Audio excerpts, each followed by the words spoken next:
Hello friends, welcome to Creative Medicine.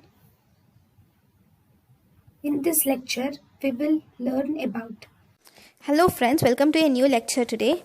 This is called as Laheys cholecystectomy forceps.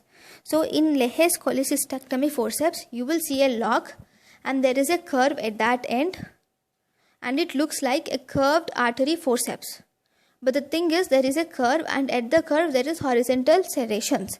It looks like curved artery forceps, but if you see this forceps, it is thin and slender. Okay, this is Laheys cholecystectomy forceps. What are the uses of this Laheys cholecystectomy forceps? As the name says, it is used in cholecystectomy. Thank you for watching my lecture.